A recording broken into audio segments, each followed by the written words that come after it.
Venus retrograde. We already feel the effects of Venus retrograde.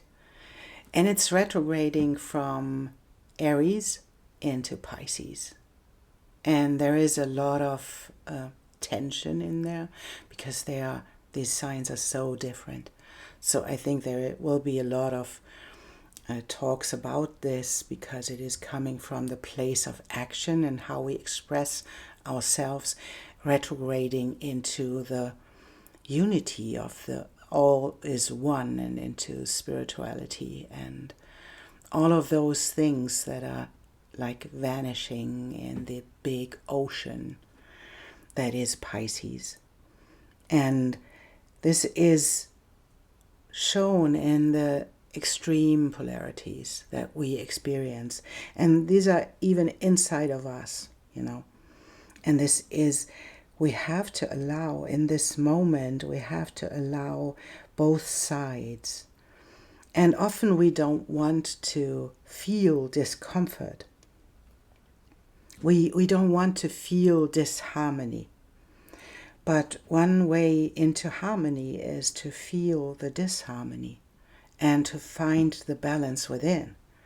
So there is something about this moment to embrace the discomfort and to understand that all of these parts inside of us are necessary. All of these extremes are necessary to find balance.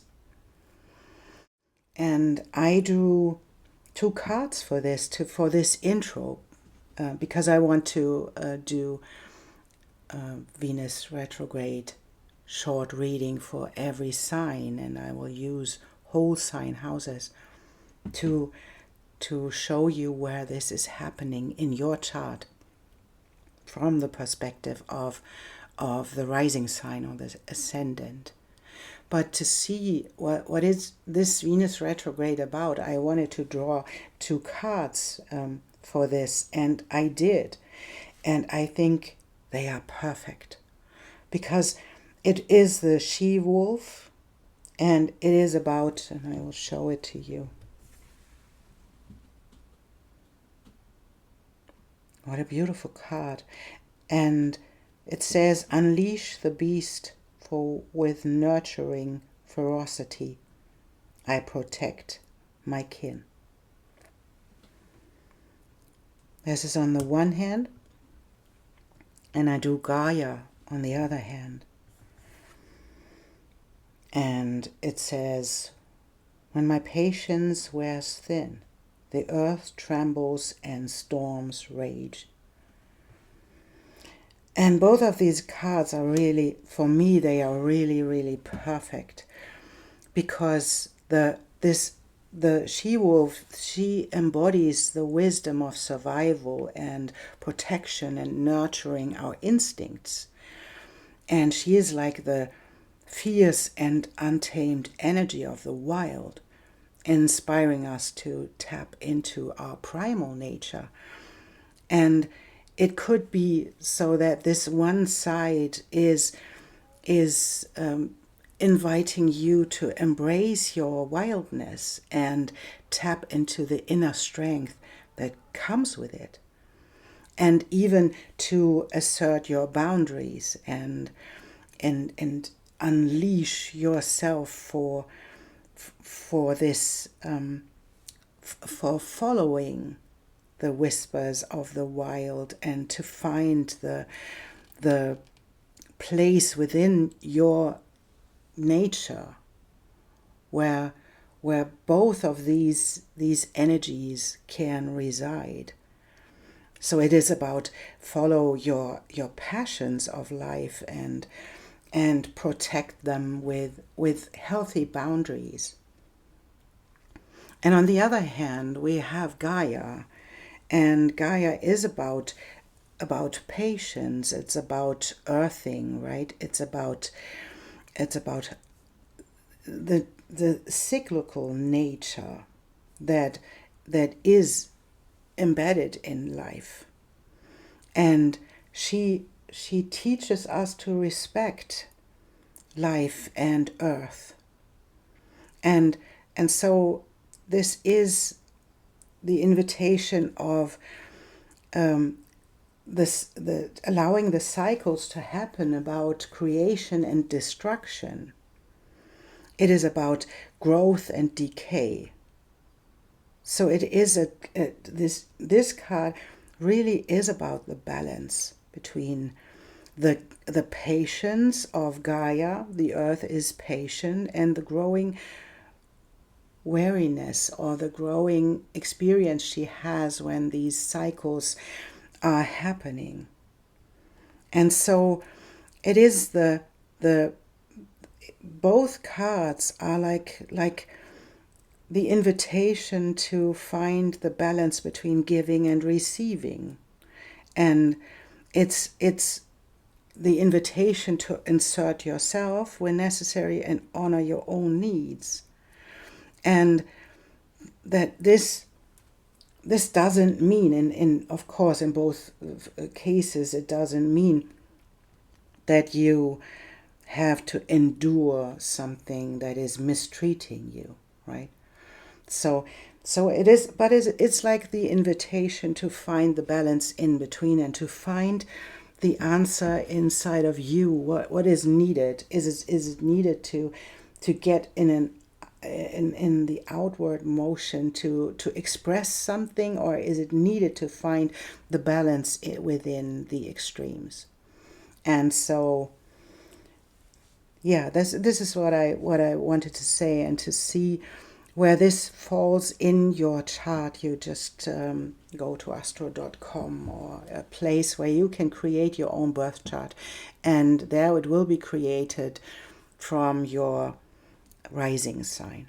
So if you want to look for your sun sign, moon sign, Venus, or Mars, or whatever you want to look from these places, you have to do the math in counting the houses and counting the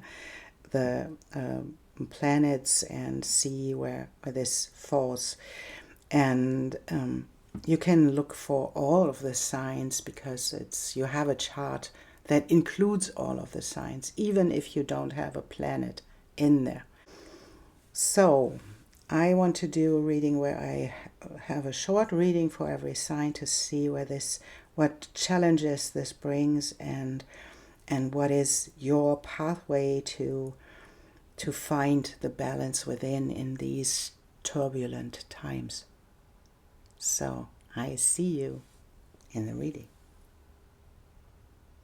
Welcome, Gemini. We want to see where this Venus retrograde that is happening in your 11th house and in your 10th house is leading you, because it is really coming from the place where networks happen. And it is the card of liberation. That is really beautiful, because it is like the confirmation that it's about you expressing yourself in the 10th house and your status and how you want to show up in the world, and the group mentality where we have communities, and to find the balance within between that you want to be a group of one and that you want to be in connection as well, right? And to find the path of leadership of your own path, right? So that is what's asked of you in this moment, to find this path of liberation. Free yourself from the shackles that hold you back. And that is beautiful, because we have the stork, we have the key, and we have the heart. So whatever is holding you back in your relationship area, in your heart space, where you hold on to love, where you hold on to the love, to even to someone, to something, to a theme in your life, where you hold on to something that is changing, and it is about liberation. It's about freeing yourself. And this is a change in relationship, what Venus often comes with. It is a extreme polarization. It is a extreme part in us that ruffles feathers, and that helps us to discern where we want to go. And often it comes with this idea: what do you want to do? What do you want to have in your life? When it comes to relationship, what you want to have in how you want to be supported in your status as well, right? Do you want to, the 10th house could be a status like being married or not, being in relationship or not, being self-employed or not. And to connect this to the 11th house, that is the community and how we connect to community. This can be a lot of tension on the one hand, that we see, that I want to be alone and I don't want to be alone. And this is the promise that this Venus retrograde changes all of this for the sake of transformation, for the sake of liberation. And this is the transits. This is the Gemini is the opposite sign of Sagittarius. This is about your 7th house. It's the opposite sign, right? It is about relationship. It's about that the climate changes. We have the climate and the transits lead us inside of us to reevaluate our relationships, to reevaluate what we agreed to and what we don't want to agree to when we go further on our path. And that is beautiful, because it is the right moment and the right time to look at all of these themes. What are your values in relationship? And that's needed right now. And then we have the embodiment. We have the embodiment of you being yourself, and in the 11th house being yourself, even if you are a group of one right now. And it's staying true to yourself, enjoying yourself in your movement, enjoying yourself in all of these changes, being connected to your body, being connected to all that comes with embodiment. And if just having joy being you, that is the invitation of just enjoy being you. And then to allow yourself to dance with the energies. And that is when Venus retrogrades into Pisces, that can be something where we can dance with the energies, because it is so on the other side. It is the ocean, it's the energy of the ocean of emotions. It's the wide unity consciousness. And that is perfectly depicted here, because it is showing you that both is okay. Even if there is chaos in the moment where you don't know, I don't want to be alone, and I want to be alone, and this is my value, this is not what I want to experience in my life. And even if it's in relationship, it's about you. I want to be liberated on the one hand, and of course I want to experience love. But it's about success in love. It's about having the same values, having the same area where we meet, having the same higher knowledge, because that's what Sagittarius is about as well, right? To have the higher knowledge and to find the balance between the being on this planet and being out there in the spiritual world. And this is the promise that you are in this process right now, where you can allow yourself to get into the next place where you want to experience the balance of both.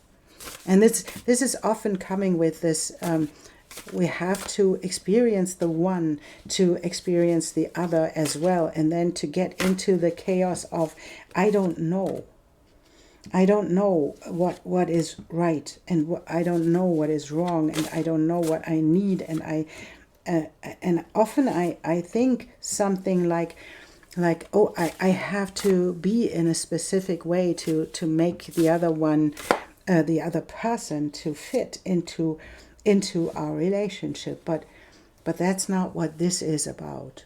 This is about you defining what you need in relationship, and then allowing life to give this to you, because that's a dance of energy, right? It's the dancing with life and not making something fit. Enjoying yourself in your body, in your own way, how you show up in this life, and allow life to change it and to get you into the place where you can experience yourself. And we have the promise of the renewal. We have the promise of the ending of a cycle and embodying yourself in the next phase of your life, being fully embodied and being in the security of your own resistance, in your own resilience, in your own way, how you express and experience yourself. And it is the devil that is like dying. It is like the devil and whatever tempted you. It can be even false beliefs about how people are able to grow. You know, you stepped into relationships that weren't really a dance. And it's about dancing. It's about enjoying yourself and dancing with these energy and dancing with energies that are on your level, and to embody all of it. And this is the devil showing up here with the death card. That's for me the invitation to allow these false beliefs, these temptations, these baits of your mind that can talk you into something. That is not what is needed right now, to talk yourself into something, because that is where the devil comes in. And the death card is showing us this ends now, because we have the renewal, we have this moment of ending. This is ending now.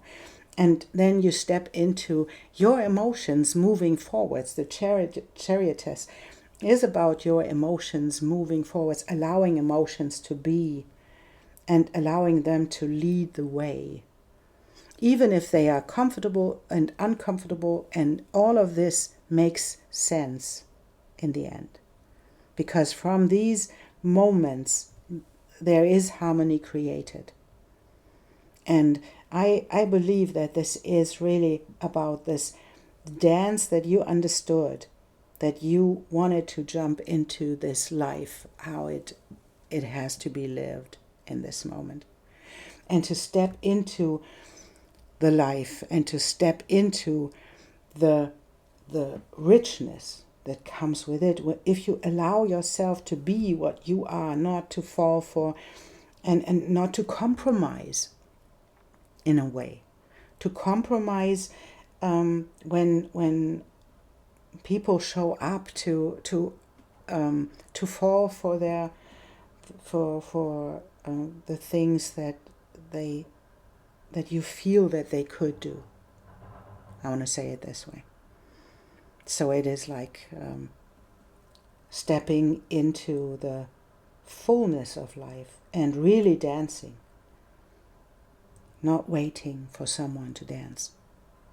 And this is where it leads you into the place where you are fully expressed and fully seen in the outer world with the things you bring to the table. And to create community with it, because then you can step into the security of your own heart. And that is a beautiful change, where you can be secure and successful with the things that you really, really love. Beautiful. And it's not easy, because you are always tempted by the things that want to give you the compromise, where the areas arrive where you get a bait for example. You get something and someone says, oh, can you do this for me? I will give you this for that. And you can feel inside of you that's not true. That's not what they want to do. There is something else. And to trust this, to trust your emotions in this, to trust your feeling, your gut feeling is so important right now, because you can see the illusion. And this is the invitation to really step into life and to dance with life, to create the security in your own heart that you really want to experience. Gemini, that's your reading. That's really beautiful. And I thank you for being here and for spending time with me and for sharing and liking. And I really appreciate that. And thank you, and I see you soon.